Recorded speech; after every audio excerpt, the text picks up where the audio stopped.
falar de ginecomastia. Olha, deixa eu falar para você aí de casa. É frequente na adolescência, em torno dos 14 anos, o crescimento das mamas masculinas podem permanecer na vida adulta, afetando a autoestima e a sociabilidade masculina. A ginecomastia geralmente está relacionada às causas fisiológicas, patológicas ou ainda em razão do uso de medicamentos e drogas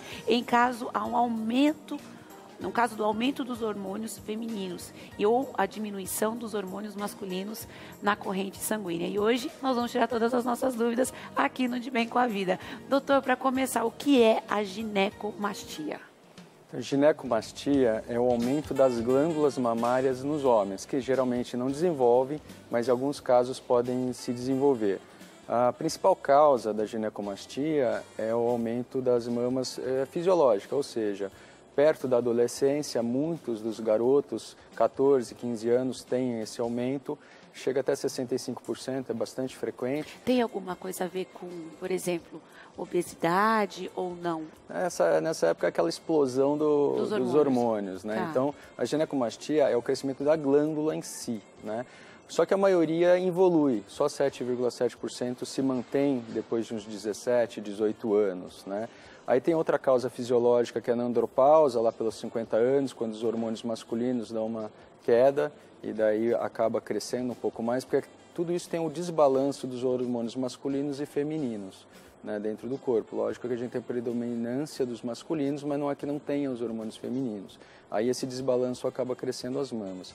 A pseudoginecomastia, pseudo é falsa, ou lipomastia, né, que é o aumento da glândula mamária por causa de gordura, tem a ver com obesidade. Tá. Né? Então, a mama ela é feita de gordura e glândula, só que a glândula não costuma crescer. Quando você tem a associação das duas, gordura e glândula, é a ginecomastia mista, ou seja, misturada entre gordura e glândula. E quando eu consigo distinguir se eu posso fazer porque há uma cirurgia, né? De redução, seria isso? A ideia da correção, do aumento das mamas, né? Independe o que é que tem, né? Porque o crescimento exagerado das mamas causa um desconforto muito grande, constrangimento, né? Há garotos que não vão em churrasco, não nadam na piscina, não vão na praia, não jogam bola, com medo de gozações, né? Então, na verdade, a gente quer diminuir as mamas dos homens para que eles possam curtir a vida e ter uma qualidade, terrível, né? Exatamente, ter uma qualidade de vida melhor, né?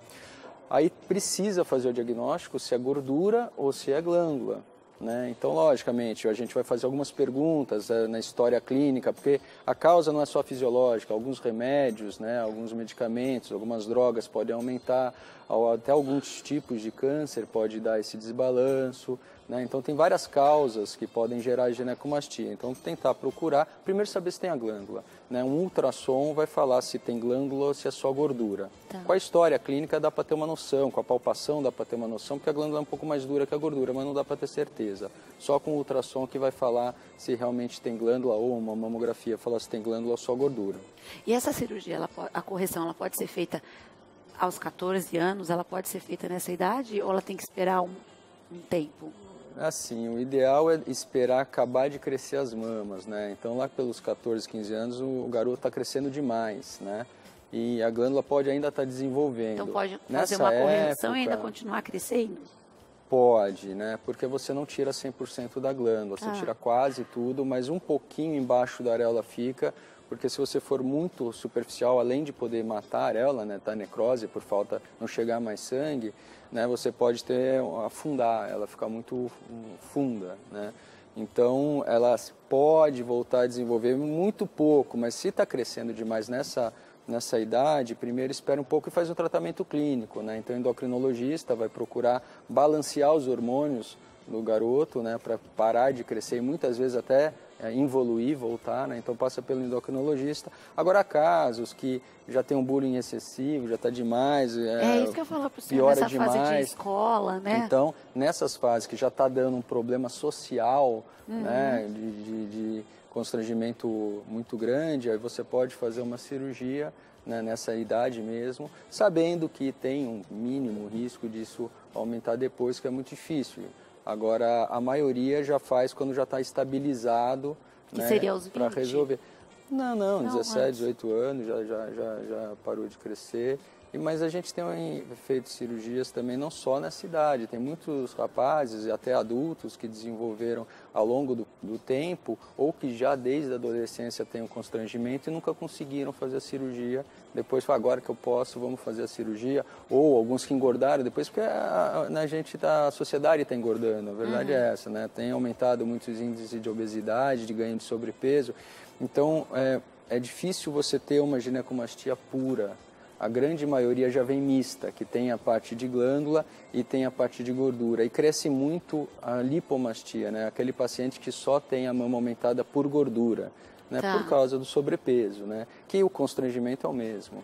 E as crianças também estão engordando, né? Toda a sociedade está aumentando, né? É um problema da sociedade moderna, que cada vez menos tem tempo para fazer exercício, como a gente viu, né? Se alimenta mal, come fast food, não tem tempo para se cuidar, trabalha muito, sobra muito pouco tempo e não tem espaço de lazer na sociedade, né? Nas cidades cada vez menos, você tem onde se você fazer uma corrida, uma caminhada, um lugar com segurança.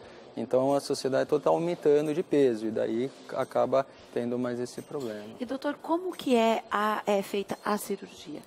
Então, a ideia no começo, no caso da mista, digamos assim, é tirar a gordura e a glândula. Então, se começa com uma lipoaspiração, né, para tirar a gordura. A lipoaspiração, além de tirar a gordura, ela vai delimitar a glândula. Enquanto o doutor está falando, a gente tem algumas imagens também que a gente pode ir conferindo, ilustrando.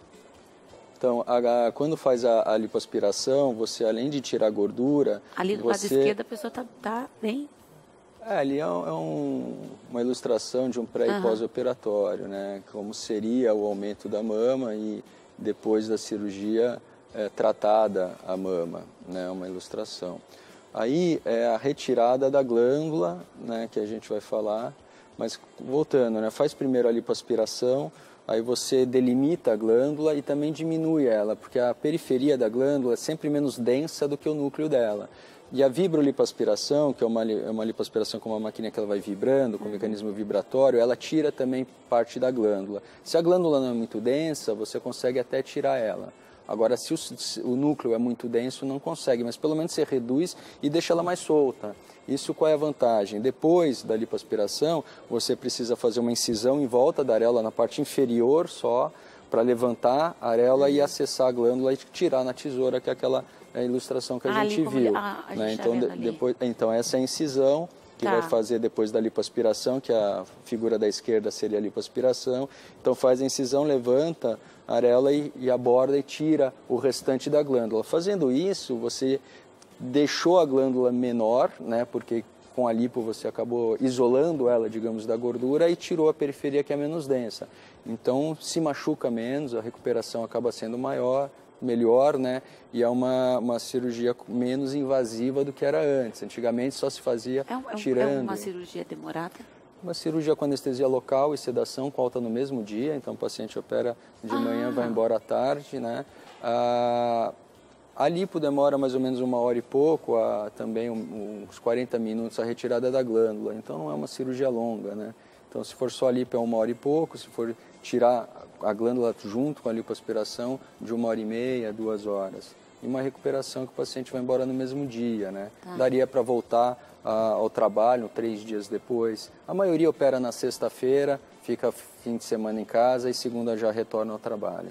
Prático, né? Assim, tranquilo, sem maiores... Para quem faz trabalho de escritório, não precisa se ausentar, não tirar férias, nada disso. Lógico, quem faz algum trabalho que precisa do esforço físico, precisa de mais tempo, porque é necessário usar um colete também durante 1 mês, 1 mês e meio, né, para segurar a pele no lugar para grudar, mas o trabalho de escritório não muda nada, e isso pode voltar à vida normal. Quem teve uma questão assim hormonal desde a infância e depois faz a retirada, a outra idade que o senhor falou é mais ou menos aproximada aos 50, né? É que você vai ter a queda dos hormônios masculinos, né? Pode voltar?